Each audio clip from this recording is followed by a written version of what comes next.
हजुरहरूलाई नमस्ते, स्वागत छ हजुरहरूलाई नेपाल अनलाइन स्कुल च्यानलमा। आज हामी बीबीएस फर्स्ट इयरको चाहिँ अकाउन्ट्स पढ्न जाँदैछौँ, जसमा चाहिँ हाम्रो च्याप्टरको टपिक रहेको छ एकाउन्टिङ फर द रिसिभेबल है। यसभन्दा अघिका पार्टहरूमा हामीले एकाउन्टिङ फर रिसिभेबलसँग सम्बन्धित सबै सम्पूर्ण कन्सेप्टहरू चाहिँ लगभग कभर गरिसक्यौँ है त। र एक्जाममा सोधिने खालको टाइपको क्वेसनहरू पनि हामीले सल्भ गरिसक्यौँ। र आज पनि हामी एउटा क्वेसन चाहिँ सल्भ गर्न जाँदैछौँ हाम्रो एक्जामसँग रिलेटेड है त, जुन चाहिँ एक्जाममा चाहिँ अलरेडी सोधिसकेको छ। र खासै त्यो क्वेसन त अब भनौँ न हामीले यसभन्दा अघिल्लो पार्टमा चाहिँ यो क्वेसन पढिसकेका छौँ, र तर पनि आज हामी भनौँ न यो क्वेसनलाई पढ्छौँ र हामी यो क्वेसनलाई सल्भ गर्छौँ। र हाम्रो लगभग चाहिँ यो अकाउन्टिङ फर द रिसिभेबलसँग सम्बन्धित चाहिँ क्वेसनहरू चाहिँ यस्तै नै आउने गर्दछ है त। र हाम्रो यहाँ आजको लागि क्वेसन नम्बर 1 रहेको छ, जसमा चाहिँ के भनेको छ भन्दा चाहिँ valley cold store is the last distributor of the chicken in the Kathmandu valley. भनेपछि काठमाडौँ भ्यालीमा चाहिँ यसले के बिक्री वितरण गर्ने रहेछ भन्दा चाहिँ चिकनहरू चाहिँ यसले बिक्री वितरण गर्ने रहेछ।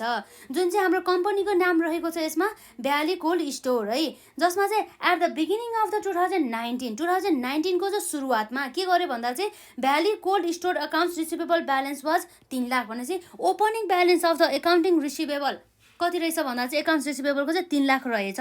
र the balance in the allowance for the doubtful accounts was rupees 10,000 रहेछ। भनेपछि हाम्रो अलाउन्स फर द डाउटफुल अकाउन्ट्सको चाहिँ जुन यसको ब्यालेन्स ओपनिङ ब्यालेन्स चाहिँ जुन क्रेडिट ब्यालेन्स रहेको छ त्यसको चाहिँ 10,000 रहेछ है त। र it sales in that year were rupees कति रहेछ त 20 लाख बराबरको रहेछ। भनेपछि यसको जम्मी बिक्री यो वर्षमा चाहिँ 20 लाख बराबरको रहेछ। र के भन्दैछ भन्दा चाहिँ अफ विच 80% क्रेडिट, अर्थात् के भन्दा चाहिँ जम्मा 100% सेल्स मध्ये 80% चाहिँ क्रेडिट सेल्स रहेछ र बाँकी 20% के रहेछ त भन्दा चाहिँ क्यास सेल्स रहेछ। भनेपछि अब 20 लाखको चाहिँ 80% क्रेडिट सेल्स उधारोमा बेचिएको बिक्री, उधारोमा भनौँ न उधारो बिक्री, र बाँकी 20% चाहिँ हाम्रो के रहेछ भन्दाखेरि बाँकी 20% चाहिँ हाम्रो क्यास सेल्स चाहिँ रहेको रहेछ। र अब हामी यहाँ हेर्न सक्छौँ collection on the accounts during the year were rupees 17 lakh. भनेपछि यो वर्षमा जति पनि हामीले क्रेडिट सेल्स बिक्री गरेको थियो नि हो त्यसबाट चाहिँ हाम्रो एकाउन्ट्स रिसिभेबलबाट चाहिँ जम्मा 17 लाख बराबरको अमाउन्ट चाहिँ यसरी कलेक्ट भएको रहेछ है। The company wrote off rupees 15,000 off the uncollectable accounts during the year. भनेपछि यो वर्षमा चाहिँ जम्मा 15,000 बराबरको अमाउन्ट चाहिँ अब उठ्दैन है भन्ने चाहिँ आज ब्याड डेटको रूपमा चाहिँ यसरी रिटर्न अफ गरेको रहेछ। र bad date recovered of rupees 8,000 भन्ने कुरा रहेको छ है त। जम्मा हाम्रो यो वर्षमा चाहिँ जुन हामीले ब्याड डेट भनेर हामीले ट्रिट गरेको थियो तर पछि गएर चाहिँ के भएछ रिकभर भएछ 8,000 बराबरको भन्ने कुरा चाहिँ यसले गर्यो। र अब हामीलाई रिक्वायर्डमा के भनेको छ भन्दा चाहिँ नम्बर एमा जनरल इन्ट्रिज अफ द सेल्स है, सेल्सको जनरल इन्ट्रिज बनाऊ र साथै क्यास कलेक्सनको बारेमा र हाम्रो ब्याड डेट रिकभरको बारेमा पनि हामीलाई यसरी जनरल इन्ट्री बनाऊ भनेर चाहिँ यसले भनेको छ है त। र सुरुमा हामी नम्बर ए को सल्युसन गरौँ है त। सल्युसन अन्तर्गत नम्बर एमा हामीले के गर्नुपर्ने भयो त जनरल इन्ट्री बनाउनु पर्ने भयो, जसमा चाहिँ हाम्रो कम्पनीको नाम रहेको छ भ्याली कोल्ड स्टोर है। म सँगसँगै गर्नु होला है त। भ्याली कोल्ड स्टोर जनरल के हो त भन्दा जो भनेको जनरल इन्ट्री चाहिँ रहेको छ, जस अन्तर्गत चाहिँ हाम्रो सुरुमा आउने भनेको के हो त डेट, अर्थात् हाम्रो के भयो पार्टिकुलर्स र पिआर, र अर्को भनेको के हो भन्दा हाम्रो यहाँ डेबिट रुपिज, र अर्को भनेको हाम्रो के छ त यसमा क्रेडिट रुपिज चाहिँ रहेको छ। यसरी चाहिँ हामी यहाँ देख्न सक्छौँ है त। लगभग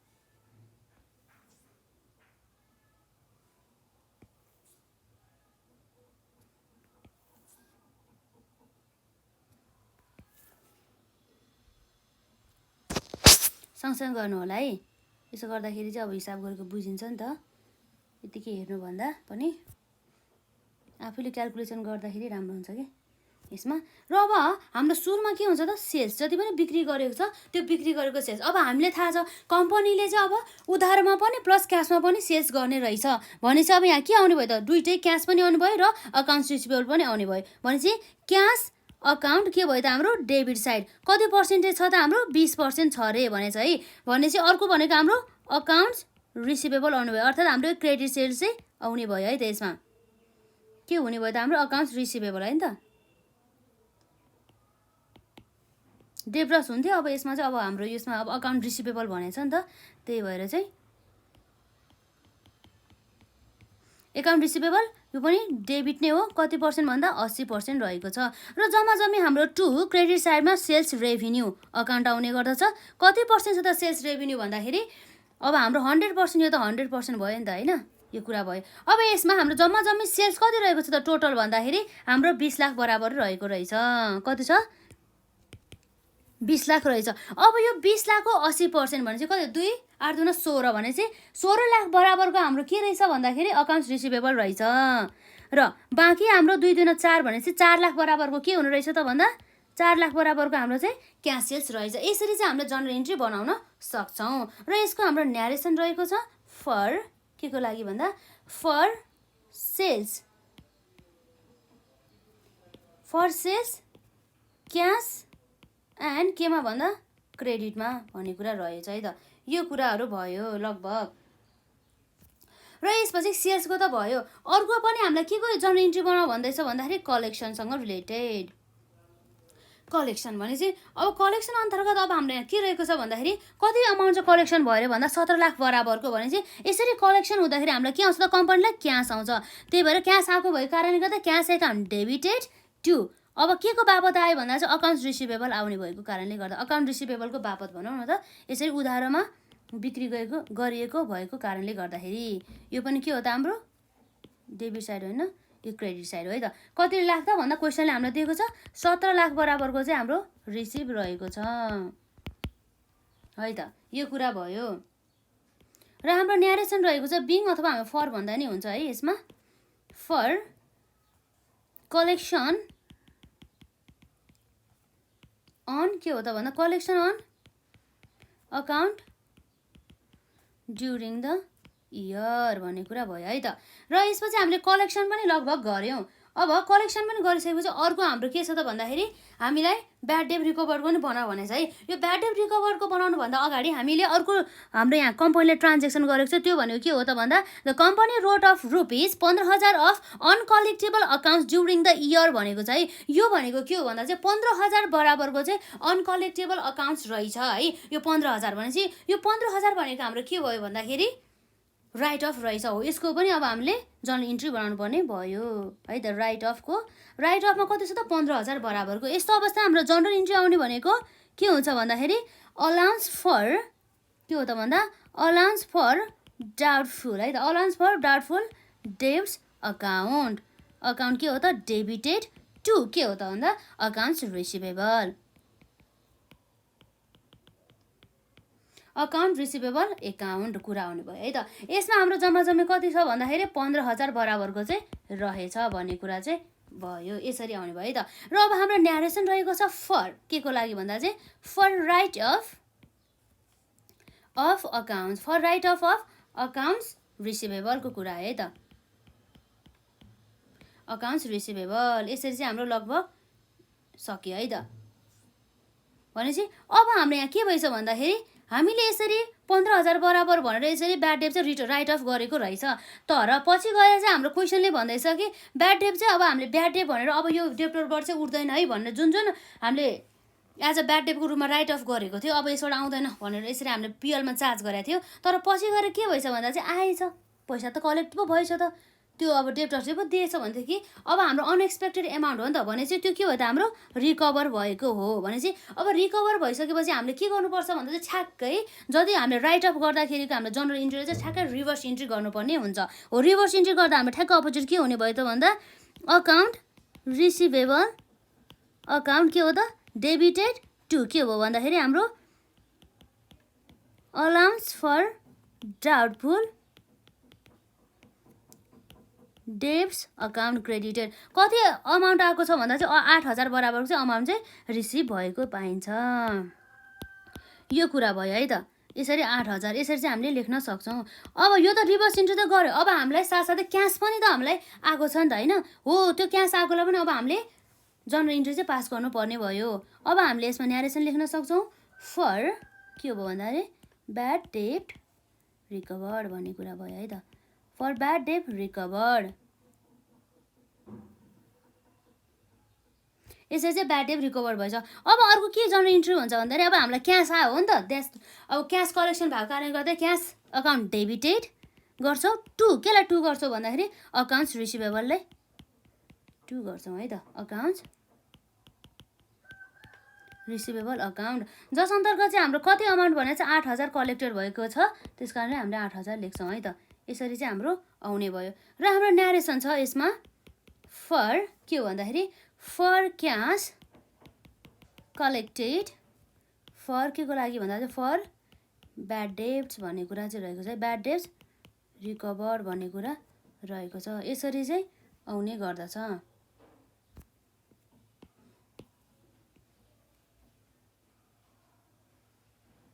यो कुराहरू भयो है त यस्तो क्वेसनहरू चाहिँ अब हामीले पहिला नै गरिसक्यौँ र भनेपछि अब हामीले के बुझ्नुपर्छ भन्दा चाहिँ यस्तै कन्सेप्ट भएको क्वेसनहरू यसभन्दा बाहेक बढीका अनि कन्सेप्टहरू भएको चाहिँ हाम्रो क्वेसन चाहिँ नसोध्ने रहेछ है त यसलाई मजाले प्र्याक्टिस गर्नुपर्ने हुन्छ है र अब यसपछि हाम्रो यो जनरल इन्ट्री त सक्यो है नम्बर एले भनेको कुराहरू अब हामीले नम्बर बीले के भनेको छ भन्दाखेरि uncollectible amount 8% of the year in account receivable भन्ने कुरा रहेको छ है त भनेपछि हाम्रो अनकलेक्टेबल एमाउन्ट चाहिँ कति रहेको छ भन्दा चाहिँ 8% 8% अब जुन हाम्रो क्लोजिङ हुन्छ नि इयर इनको अकाउन्ट रिसिभेबल भनेको अर्थ के हो भन्दा चाहिँ closing account receivable balance closing balance of the account receivable भन्ने कुरा भयो है त त्यसको चाहिँ अब हामीले के गर्नुपर्ने भयो भन्दा चाहिँ राख्नुपर्ने भयो अब हामी यहाँ हेर्न सक्छौँ नम्बर कति हो त हाम्रो यसमा भन्दा हाम्रो यहाँ रहेको छ यसै अन्तर्गत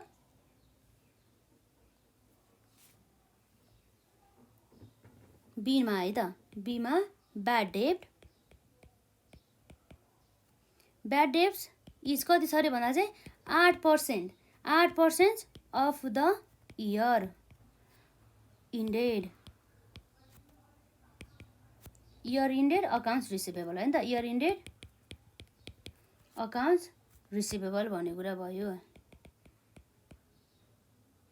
अब यसमा हाम्रो अब के निकाल्नु पर्ने भयो भन्दाखेरि सुरुमा हामीले अब क्लोजिङ ब्यालेन्स निकाल्नु पर्ने भयो नि त अकाउन्ट्स रिसिभेबलको त्यो कुरा चाहिँ हामी यहाँ वर्किङ नोटमा गर्छौँ है त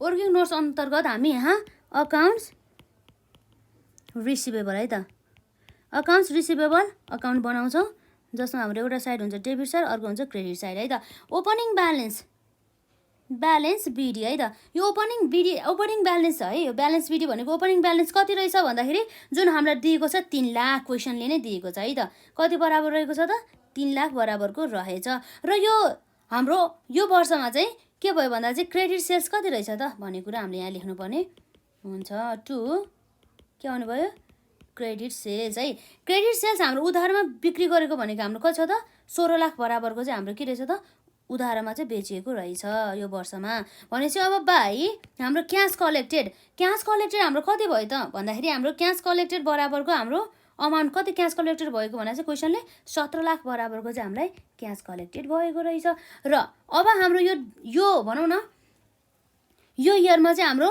ब्याड डेब्ट रिटर्न अफ कति गरेको रहेछ त अर्थात् हाम्रो राइट अफ पनि भन्न सक्छौँ ब्याड डेब्ट रिटर्न अफ कति रहेछ त अकाउन्ट हाम्रो जम्मा जम्मी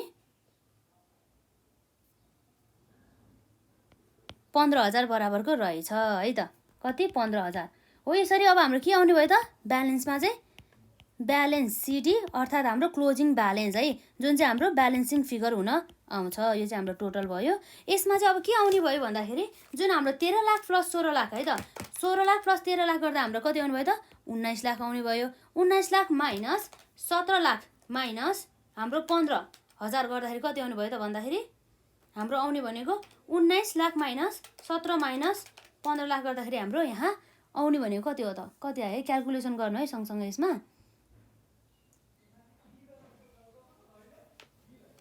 है त यो कुराहरू भयो यसमा ल हेरौँ है त हाम्रो म आफै क्याल्कुलेट गर्दैछु यसमा 19 लाख माइनस 17 लाख माइनस कति हो भन्दाखेरि 15,000 गर्दाखेरि 1,85,000 बराबरको चाहिँ के रहेछ त भन्दाखेरि हाम्रो चाहिँ ब्यालेन्स सिडी रहेछ closing balance of the accounts receivable भनेपछि अब हामी यहाँ लेख्न सक्छौँ है त अब के लेख्ने भन्दाखेरि अब हामी यहाँ हेर्न सक्छौँ जुन हाम्रो रिक्वायर्ड अथवा डिजायर्ड पनि भन्न सकिन्छ जस अन्तर्गत चाहिँ अब हामीले यहाँ जुन रिक्वायर्ड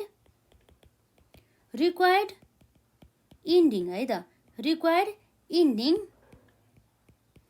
ब्यालेन्स अन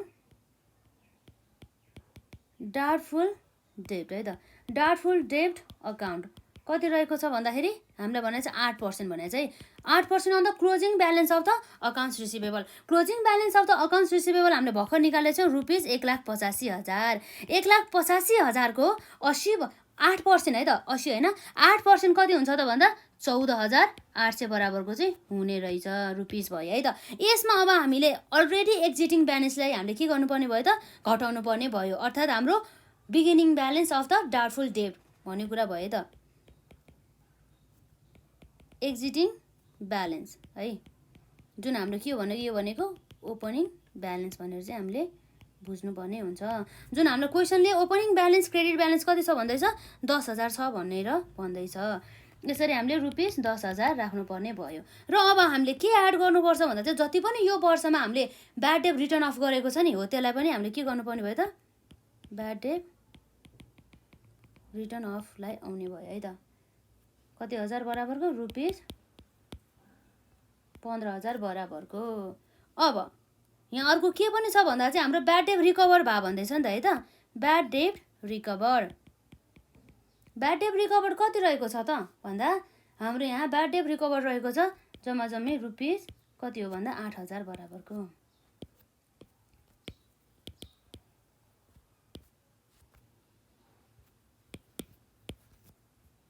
र यसरी हाम्रो कति आउने भयो त यसमा भन्दा 14,800 प्लस 10,000 प्लस भन्दा नि माइनस हो है नि त। यो त माइनस 10,000 प्लस 15,000 माइनस 8,000 गर्दाखेरि जम्मा जम्मी हाम्रो 11,800 बराबरको हाम्रो के हो त इस्टिमेटेड ब्याड डेट आयो है त। इस्टिमेटेड ब्याड डेटको कुरा आयो है त। यसरी इस्टिमेटेड ब्याड डेट 11,800 आयो यो इयरमा भनेपछि अब यसको यो इस्टिमेटेड ब्याड डेटको लागि चाहिँ हामी एउटा जनरल इन्ट्री पास गर्नुपर्ने हुन्छ। यसको जनरल इन्ट्री रहेको चाहिँ हाम्रो के हुन्छ भन्दाखेरि estimated bad date. Estimated bad date चाहिँ के रहेको छ त भन्दाखेरि हाम्रो यहाँ जम्मा जम्मी इस्टिमेटेड ब्याड डेट चाहिँ रहेको छ कति त भन्दा डेबिटेड है त। यो account estimated bad date account debited account debited हाम्रो कति छ त 11,800 टु हाम्रो के हुन्छ त यसमा अलाउन्स है त। अलाउन्स फर के हो त अलाउन्स फर डाउटफुल डेब्ट अकाउन्ट भन्ने कुरा भयो है त। 11,800 बराबरको भनेपछि अब हामीले यहाँ न्यारेसन लेख्न सक्छौँ फर के को लागि इस्टिमेटेड फर इस्टिमेटेड है त। यसमा आउने भनेको के हो त फर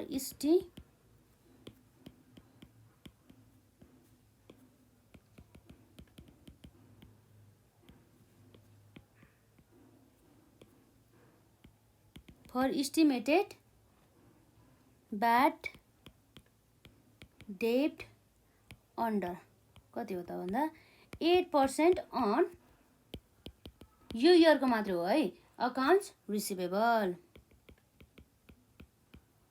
यसरी आउने भयो। यसरी न्यारेसन लेख्न सक्छौँ। हामीले एक्जाममा सोधिएको भनेको लगभग यस्तै हो है। अर्को तरिका पनि छ निकाल्ने है त्यस्तै अनुसार पनि निकाल्न सक्नुहुनेछ। अब एउटा कुरा चाहिँ तपाईँहरूलाई कस्तो आइरहेछ भन्दाखेरि यसभन्दा अघिका पार्टमा त अब हामीले ब्याड डेट रिकभर भएको थियो त्यसलाई त कन्सिडरै गरेको थिएन त किन होला। तर यो क्वेसनमा चाहिँ किन ब्याड डेट रिकभरलाई चाहिँ कन्सिडर गरे त किन यसलाई यसरी घटायो भन्दाखेरि र यो क्वेसनमा चाहिँ हामीलाई सुरुमै के यो पोइन्ट नम्बर एमा हुँदाखेरि नै ब्याड डेट रिकभर भएको भनेर यसरी हामीलाई दिँदैछ। त्यस कारणले गर्दाखेरि हामीले ब्याड डेट रिकभरलाई पनि कन्सिडर गर्यो। तर हाम्रो यसभन्दा अघिका क्वेसनहरूमा चाहिँ के थियो भन्दाखेरि जुन हाम्रो ब्याड डेट जति पनि रिकभर भएको छ नि हो त्यो ब्याड डेट रिकभर भएको चाहिँ अब भनौँ न यसमा भन्दा नि अर्को क्वेसनमा रहेछ त्यो चाहिँ हामीलाई पछि मात्रै रिकभर भएको भनेर नम्बर पोइन्ट नम्बर सीमा चाहिँ रिसिभ भएको भनेर देखाउँदैछ नि त हो। त्यस कारणले गर्दाखेरि मात्र चाहिँ हामीले कहिले चाहिँ ब्याड डेट रिकभरलाई कन्सिडर गर्ने र कहिले ब्याड डेट रिकभरलाई कन्सिडर नगर्ने गरेको है त। र अघिल्लो चाहिँ हामीले किन कलेक्ट गर्ने किन चाहिँ हामीले अघिल्लो क्वेसनहरूमा चाहिँ हाम्रो अघिल्लो पार्टको क्वेसनहरूमा चाहिँ यो ब्याड डेट रिकभरलाई किन कन्सिडर गरेनौँ भन्दाखेरि यो त हाम्रो पोइन्ट नम्बर सीमा छ नि त that's why we do not भनौँ न कन्सिडर गरेनौँ। तर यो क्वेसनमा चाहिँ हामीलाई सुरुमा नै पोइन्ट नम्बर एमा नै हामीलाई जुन ब्याड डेट रिकभर भयो भनेर दिँदैछ नि त त्यही भएर चाहिँ है यो कुरा भयो। त्यसै कारणले गर्दाखेरि अब हामीले एजुम्सन लेखेर पनि अब हामीले गर्न सक्छौँ नि त है यो कुराहरूमा यो क्वेसनको लागि। र यस्तै क्वेसनहरू चाहिँ हामीलाई एक्जाममा सोधिनु रहेछ है। र आजलाई चाहिँ यति नै गरौँ। र यदि हजुरहरूलाई यसै च्याप्टरसँग सम्बन्धित अरू कन्सेप्टहरू पनि अब भनौँ न यदि के क्वेरिजहरू छ भनेदेखि कमेन्ट सेक्सनमा राख्नु होला र अरू नयाँ नयाँ क्वेसनहरू छ भनेदेखि पनि अब कमेन्ट सेक्सनमा राख्न सक्नुहुनेछ है त। अब एक दिन अनि गर्नुपर्छ त्यो यदि क्वेसनहरू चाहिँ आयो भनेदेखि है त। र हजुरहरूले यसभन्दा अहिलेका क्लासेसहरू हेर्नु भएको छैन भनेदेखि फुल्ली अब त्यसलाई कभर गर्नु होला र आजलाई चाहिँ यति नै गरौँ है त। र हामी अब लगभग यो च्याप्टरसँग सम्बन्धित कन्सेप्टहरू लगभग यति नै हो। अब हजुरहरूले यदि भनौँ न अझै पनि यससँग सम्बन्धित क्वेसन गर्नु पऱ्यो भने मात्रै नेक्स्ट पार्ट बनाउला है त। नभए चाहिँ हामी अब अर्को च्याप्टर जुन हाम्रो रहेको छ यो लङ लिभ एसिडको बारेमा है त्यो पनि हामी कभर गर्छौँ है त। र आजलाई यति नै गरौँ।